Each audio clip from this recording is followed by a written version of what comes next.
Hello, everybody. Welcome back to the Midfield Pivot. It's your boy, B Holy, coming to you with the weekend takeaways. Without further ado, let's get into it.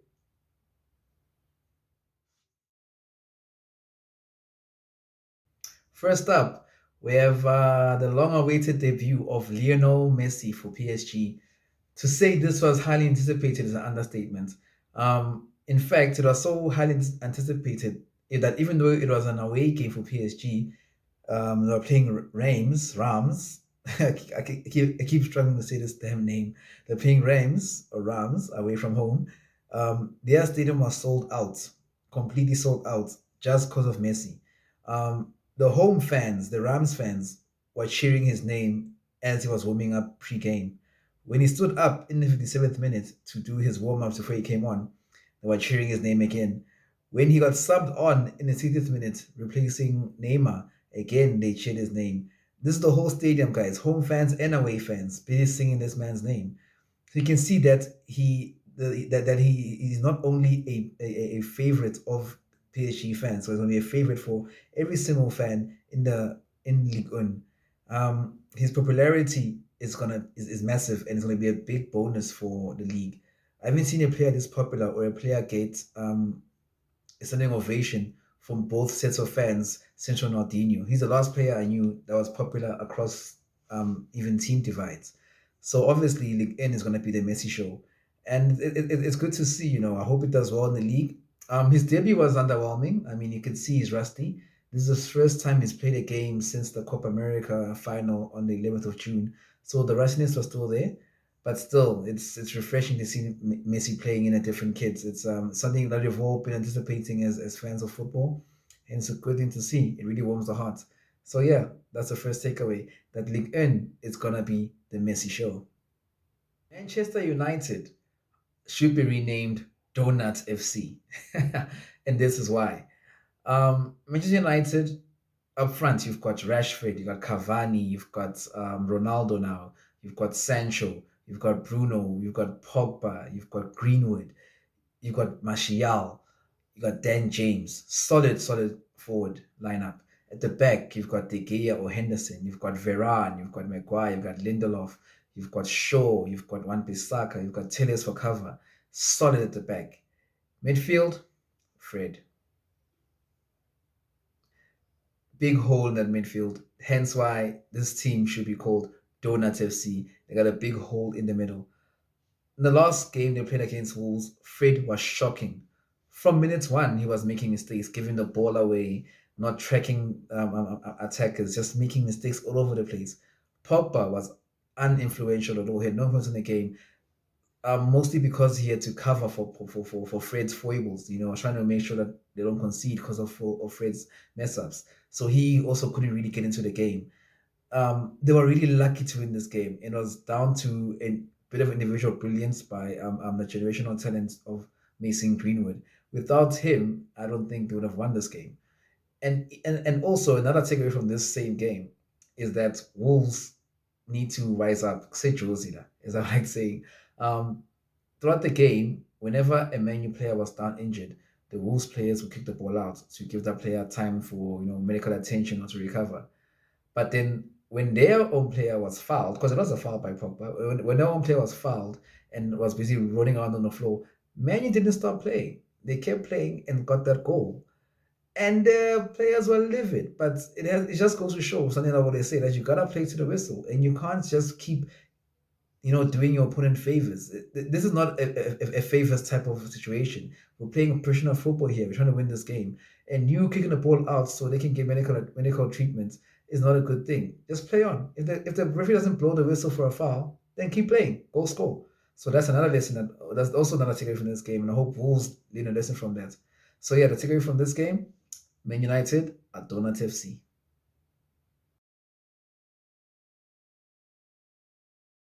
Yo, so our next takeaway is that Lewandowski has still got it. This man is 23 years old, and Erling Haaland was becoming a bit of an issue for him, in the Bundesliga. Erling Haaland was scoring goals for fun. So it seemed like, he was going to be the next a major striker in the Bundesliga. But we forgot something. There is still Mr. Robert Lewandowski. The man has 301 goals in 333 games. So that record is already pretty good. He's been top goal scorer in the Bundesliga 4 seasons in a row. So for him to feel that challenge from that youngster, he had to show that you know what, I still got it, and he did it this weekend by scoring a hat trick. Fine, against Hertha Berlin, but still a hat trick, a beautiful hat trick there. You know, Lewandowski of old, powerful, you know, hard running, great finishes. So yeah, it's good to see that he still got it, and yeah, that's another takeaway that Lewandowski has still got it.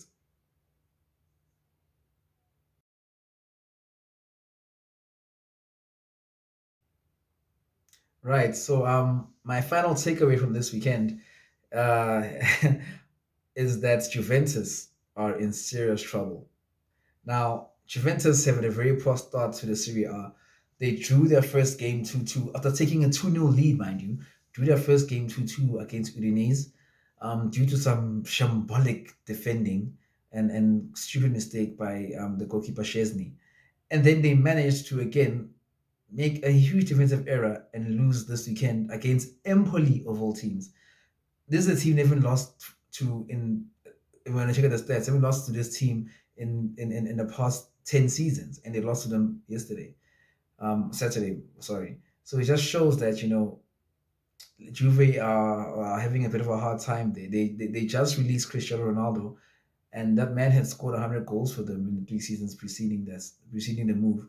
So there seems to be an issue with replacing Ronaldo, as in who's going to score these goals. Morata didn't know the answer. They've got a few days left before the transfer window shuts, and if I was them, I'd be actually looking hard for a goal scorer. Because without a goal scorer, Juventus are going to go the way of Arsenal this season, relegation. Right, so now we come to my favorite part of the weekend, takeaways, where I name the team of the weekend. First up in the team of the weekend, there in goalkeeping, goal position, we have David De Gea. To say Dave saves is an understatement. He pulled off an amazing double save, a match-winning double save, even against Wolves over the weekend, to deny Wolves a goal and ensure that Man United get that win. Without De Gea in those polls, Man United lost that game, and you know to see all the slander that De Gea was getting last season and to see him put in such a performance was really refreshing, and it just shows that Dave still saves. So yeah, goalkeeper for this week is David De Gea. Also, special mention in that position to Mendy from Chelsea. He pulled some heroics as well against City. Unfortunately he conceded, so he couldn't couldn't get that goalkeeper of the week. But yeah, he also special mention to Mendy. He did really well against City.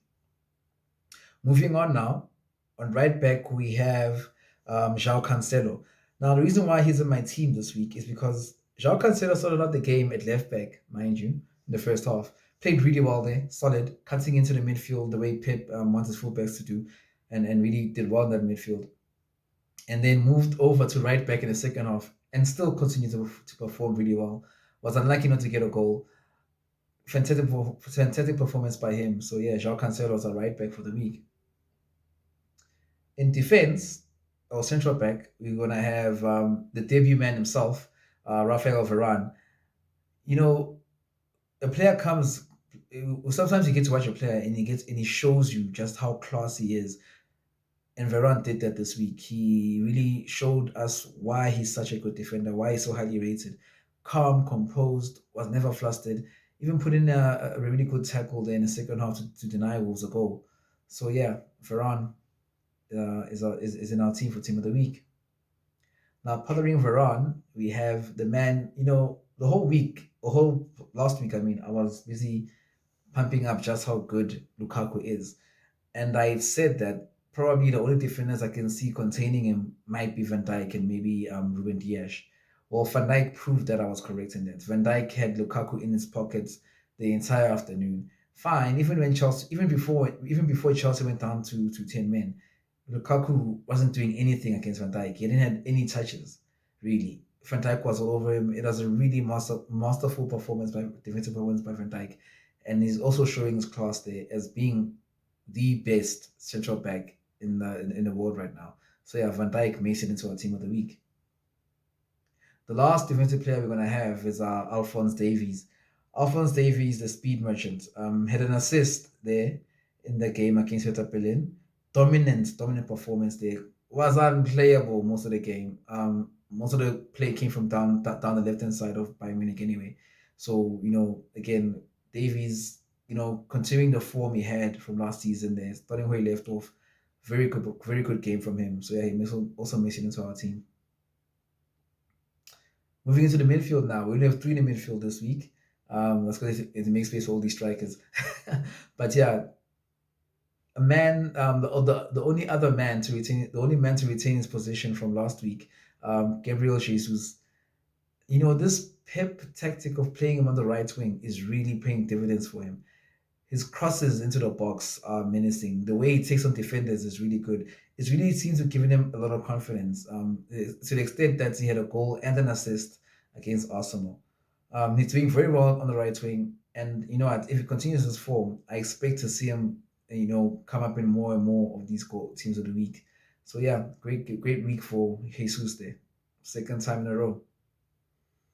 Also in the middle, we have Müller from Bayern Munich. The old man, agent like fine wine, linked up well with Lewandowski, was really calm there in the number 10, got a goal and an assist, and just, the experience shown through.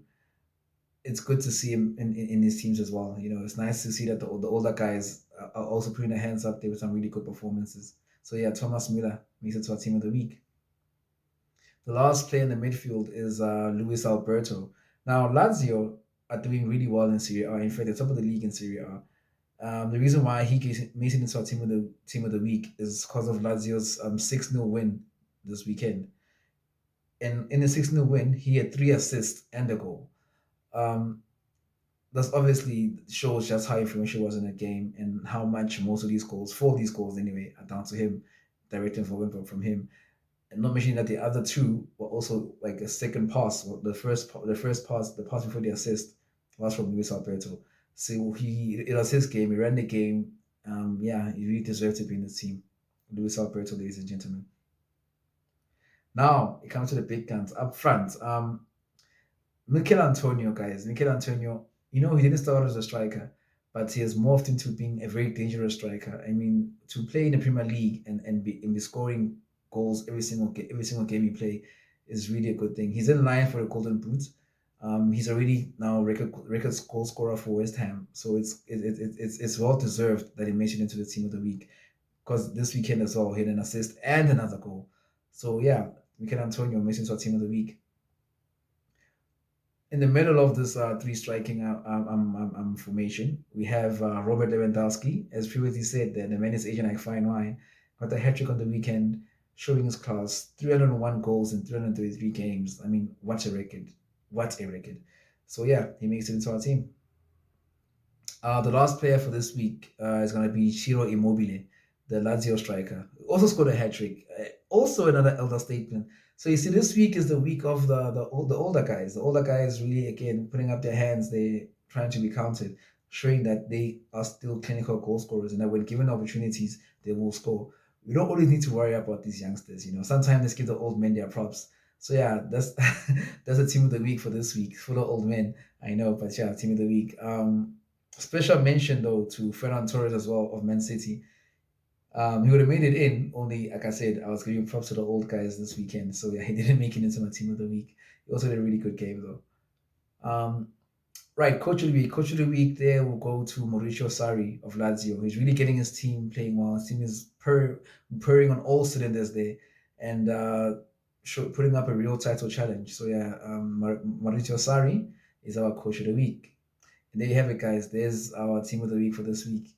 Let me know your thoughts on it. Let me know who you guys think deserve to be in it. Maybe who guys think doesn't deserve to be in it as well. Let me know in the comments.